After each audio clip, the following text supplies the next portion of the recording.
Bismillahirrahmanirrahim.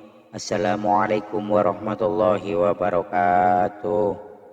Syukur alhamdulillah kita masih bertemu lagi di channel ini. Sholawat dan salam selalu dan tetap tercurahkan kepada junjungan kita Baginda Agung Nabi besar Muhammad sallallahu alaihi wasallam. Allahumma sholli ala sayyidina Muhammad wa ala ali sayyidina Muhammad. Harapan dan doa saya semoga saudaraku semuanya selalu diberikan kesehatan, dilapangkan rezekinya, diampuni segala dosa-dosanya, dan dipanjangkan umurnya. Amin amin ya rabbal alamin. Sahabat beriman yang dirahmati Allah, insyaallah tema kita kali ini akan dapat memberi kesadaran penuh bahwa dusta adalah sifat yang buruk yang harus kita hindari agar dapat terselamatkan dunia dan akhirat. Mungkin setiap insan mukmin telah paham betul bahwa dusta bisa berakibat kepada timbulnya kerusakan-kerusakan besar dan fitnah yang juga tidak kecil. Bahkan Allah Subhanahu wa taala dengan tegas pula berfirman, sesungguhnya yang mengada-ngadakan kebohongan hanyalah orang-orang yang tidak beriman kepada ayat-ayat Allah, dan mereka itulah orang-orang pendusta. Quran Surah An-Nahl ayat 105.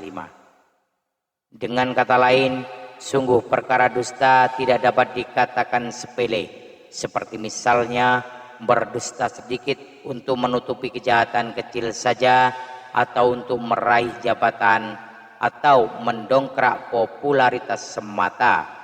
Jangan dan tidak boleh begitu, karena di mata Allah Subhanahu wa taala sifat dusta itu seperti berpura-pura menampakkan keislaman, namun hatinya tidak demikian.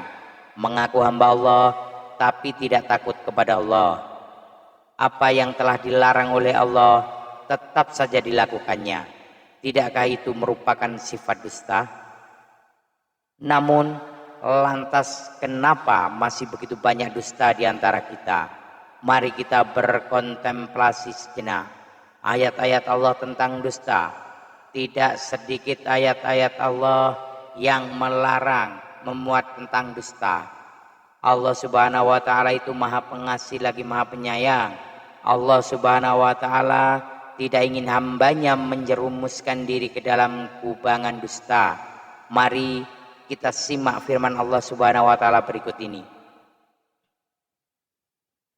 Kecelakaan besarlah bagi tiap-tiap orang yang banyak berdusta lagi banyak dosa. Dia mendengar ayat-ayat Allah dibacakan kepadanya, kemudian dia tetap menyombongkan diri seakan-akan dia tidak mendengarnya. Quran Surah Al-Jasiyah ayat 7 dan 8. Berapa banyak umat Islam yang setia belajar ilmu agama atau mendengar ceramah agama atau yang rajin mendatangi kajian-kajian. Tapi berapa banyak pula yang dengan entengnya melakukan kedustaan, seolah-olah itu adalah pilihan terbaik untuk mencapai tujuannya. Bukankah Allah Subhanahu wa taala telah memberikan Al-Quran dan As-Sunnah untuk dijadikan panduan hidup dan berkehidupan oleh para hambanya? Dan betapa banyak pula peringatan demi peringatan yang Allah Subhanahu wa taala berikan agar kedustaan tidak dilakukan.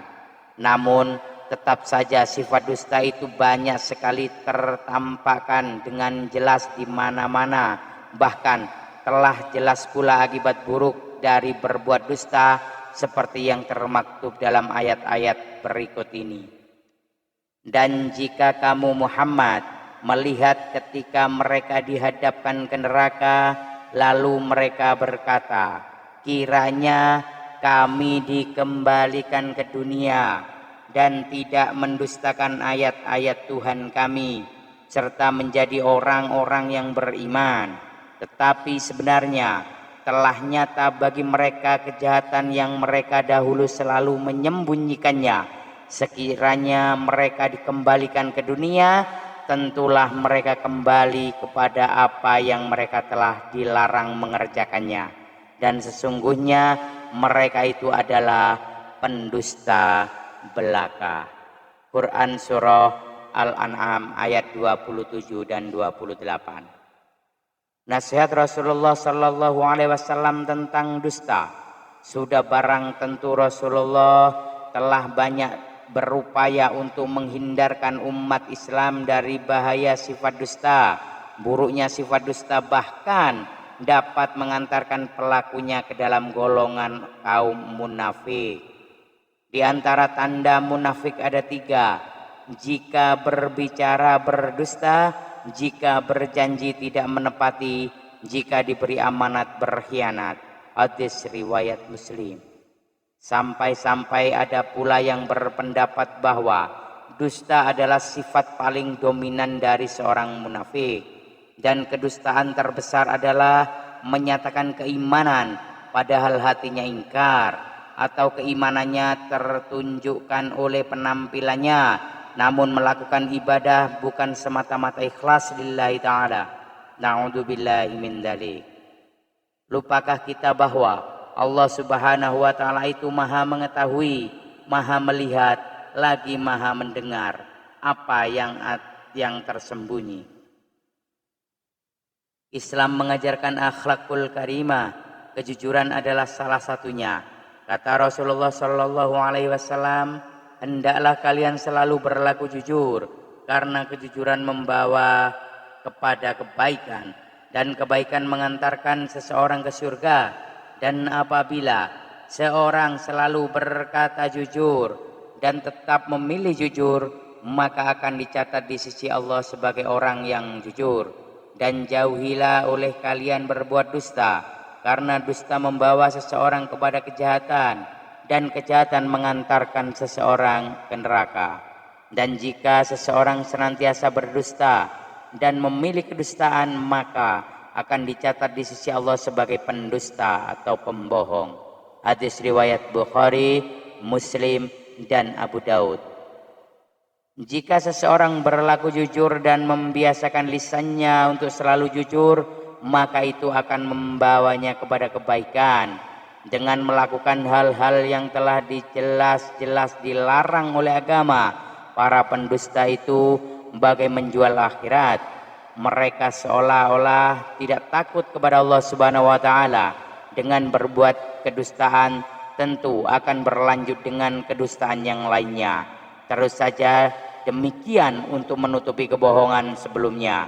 Karena seseorang pendusta itu seperti menjadikan yang tidak ada menjadi ada, yang ada menjadi tidak ada, yang hak menjadi batil, yang batil menjadi hak.